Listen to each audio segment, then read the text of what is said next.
New videos every day. Life, wisdom.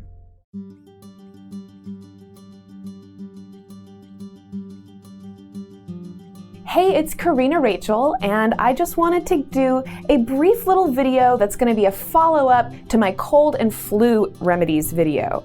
So in this video, I'm going to give you some additional tips, and I'm actually going to walk you through my regimen when I get sick and actually show you the different pills and supplements that I take. So vitamin C is a good place to start, and I addressed vitamin C in the other video, but I want to show you my vitamin C. And I want to further explain how much vitamin C I take, because there were several questions about that. So these are 500 milligram tabs, and I generally kind of go for the mid-priced vitamin or of whatever I'm buying. So there's always going to be the cheap one, and then there's the really expensive one, and then there's some that are kind of in the middle. And then on the back of this one, what made me buy this particular brand is it says no yeast, wheat, soy, gluten, milk, salt, sugar, preservatives, or artificial colors. And so that to me says, okay, well, those are a lot of the main things that I don't want to take. That tells me that this is a pretty clean product. I did get it at the Central Market or Whole Foods or something like that. So it's at a health food store. But the main thing is how much you take. And I generally take between 6,000 and 10,000 milligrams a day when I'm sick. So if you have a 500 milligram, that means I maybe take 2 of these anywhere from 4 to 5 times a day. Now the emergencies, I don't want to bash the emergencies. Certainly drinking an emergency is going to be way better than drinking a soda or most anything else you could drink. But when you're sick, you really need a lot of vitamin C, and it's like 1,000 milligrams per package of those emergencies, and there's sugar and colors and stuff in those as well. So when you're sick, I would opt for actually taking a caplet of vitamin C, and as I said, I personally take 6,000 to 10,000 milligrams a day when I'm sick. If you've taken too much vitamin C, you're just going to be going to the bathroom. It's not going to cause any illness, it's not going to cause any diseases or anything like that. It's nothing to be afraid of. If you're taking too much of it, you're going to know because you're going to be going to the bathroom a lot. But I have safely taken 6,000 to 10,000 milligrams a day for the week or 2 that I'm sick, and generally have really good results. So the next supplement that I take is just called a wellness booster. This one happens to be a Central Market brand. But anyhow, if you remember from the cold remedies video, I gave you a long list of a lot of different herbs and foods that have natural antibacterial or antiviral or antifungal properties. So this little pill here contains several of those. It's got echinacea, ginger root, golden seal, shiitake mushrooms and reishi mushrooms, which I didn't mention in the other video, but medicinal mushrooms have also shown to have been very helpful.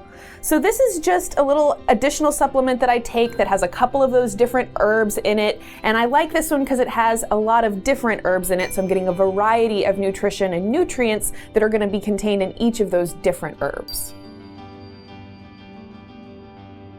So the next supplement that I take is oil of oregano, and oregano was on my list of herbs with natural antibacterial, antifungal properties.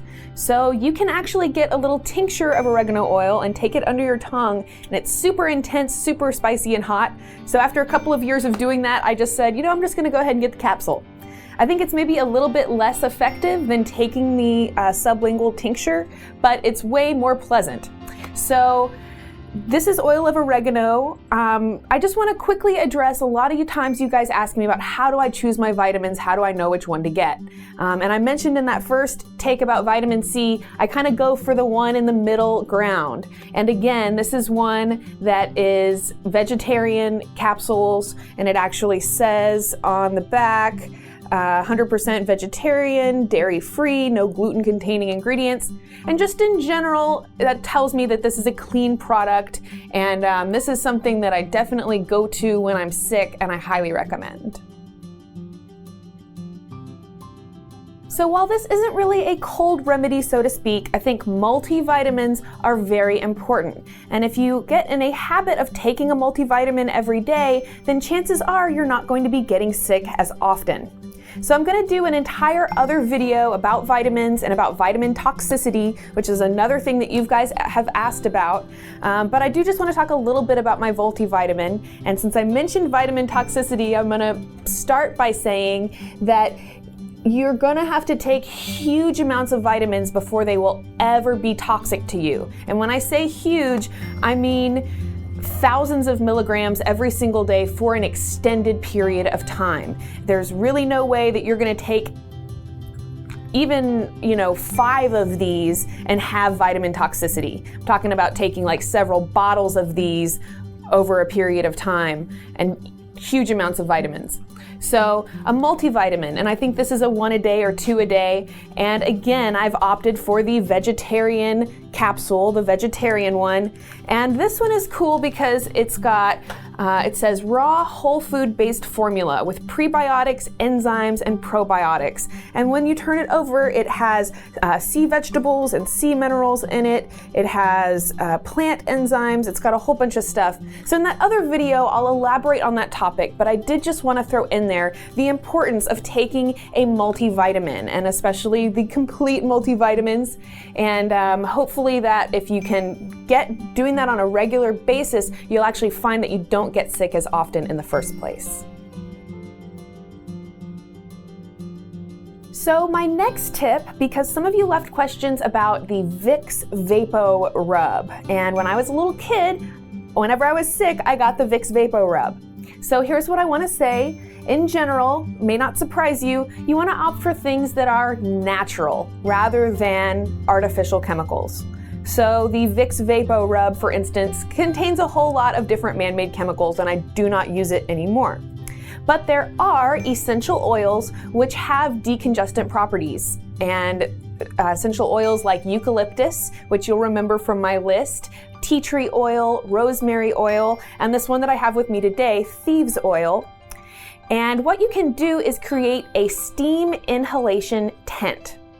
And what you do essentially is boil some water, or just heat some water up till it's almost boiling, and then take it off the stove. I usually put it in a big bowl, and then you add a couple drops of essential oils to it. And eucalyptus is my favorite one, peppermint, rosemary, and even this thieves oil all work great. And you can find these in a local health food store. So essentially, you've got this hot water, you've added just a couple drops of essential oils, like 3 to 6 drops of an essential oil, or a blend of essential oils, and then you take a towel and you kind of make a little tent for yourself. And if you've put in steam inhalation on Google, you'll find lots of pictures of people doing this. But anyways, you make a little tent over the water of yourself in there, and it'll create all this steam and just kind of stay in there as long as it's pleasant. And I'll do that several times, and you'll find that in between each one, you're probably gonna have to blow your schnoz a little bit, but you'll find that that steam inhalation tent is really effective for kind of loosening everything up and serving as a decongestant. And then to kind of keep on the tails of the Vicks Vapo Rub, you can even take a washcloth and dip it in your steam inhalation water that's left there and use that either next to your pillow or even laid across your chest to give you that same decongestant effect throughout the night. My next tip, and I actually can't believe I left this out of the first video, is about hot tea. And that is probably kind of a no-brainer, but there's a couple things I want to mention. The first one is that your vocal cords, every time you drink water or consume anything, your body has to warm up whatever it is you just consumed, because the only temperature that your body can handle things at is a temperature closest to your body temperature. So just in general, I try to avoid drinking really icy cold beverages, but when you're sick, I would especially recommend avoiding icy cold beverages and opting as much as you can for things that are lukewarm or room temperature, and even better, hot, like tea. So there are tons of different teas out there, but if you go even to your local H-E-B or grocery store, you will be able to find an herbal tea. And oftentimes there's one that even says cold and flu relief or respiratory relief. And these will contain herbs like ginger root, licorice root, etc. And this is gonna be a really good thing for you to just even sip on throughout the day and just keeping your vocal cords warm, because every time your vocal cords get too cold, you're gonna start coughing again.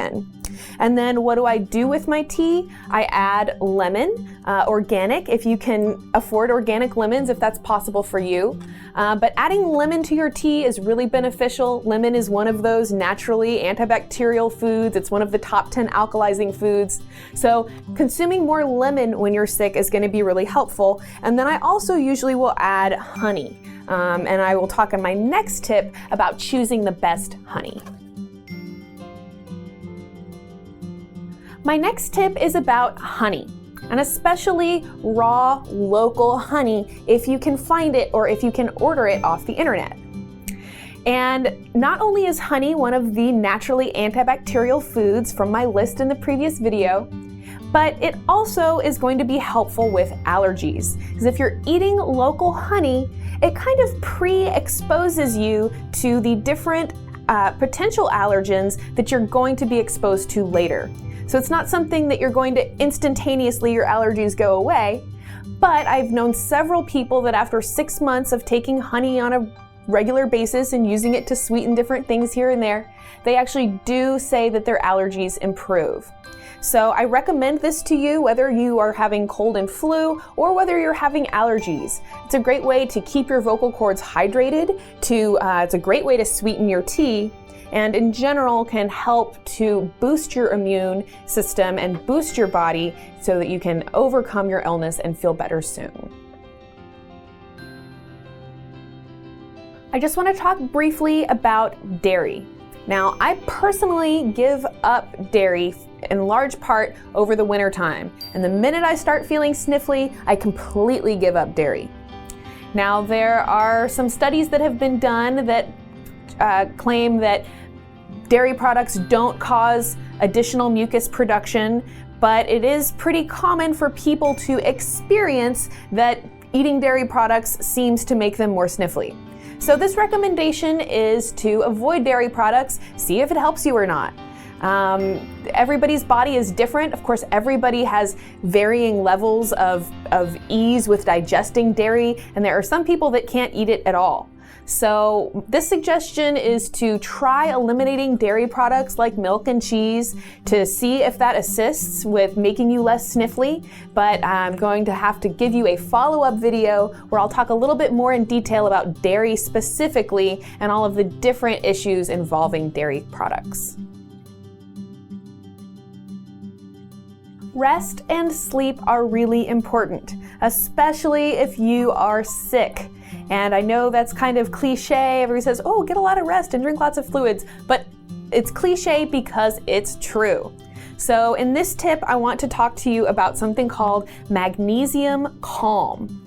And this is a product you can find in your health food stores, and it's just a powder. You can either add it to warm water or to cool water and drink it before you go to bed. And magnesium and calcium are really important for relaxing your muscles. So this is kind of, you could think of as a natural muscle relaxer.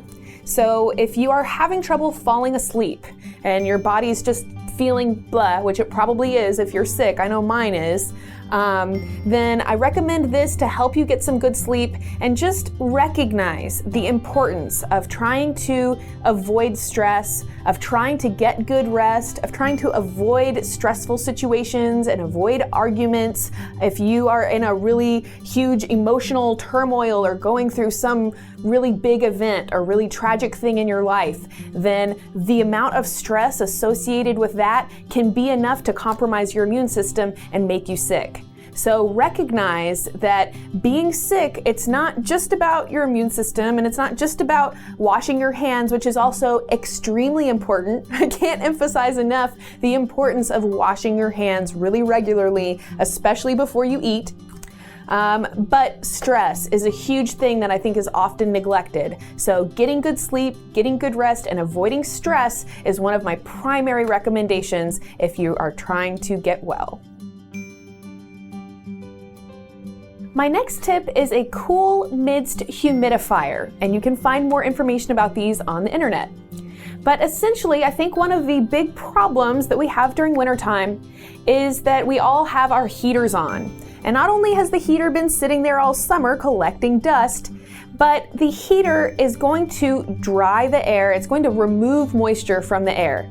So maybe this is something you've experienced. You actually feel a lot of dryness. You actually feel just dryness in your throat and tons of mucus.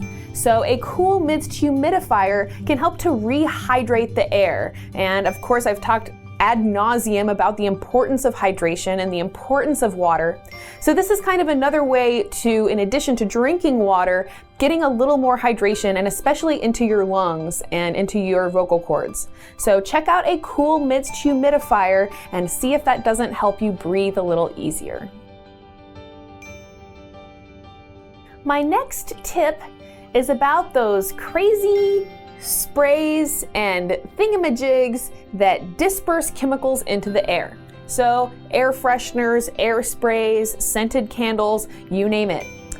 Emory College in Atlanta, Georgia actually has an asthma and allergy clinic, and they did some studies and they actually found that the chemicals in these different air freshening products have actually been shown to aggravate asthma and aggravate allergies.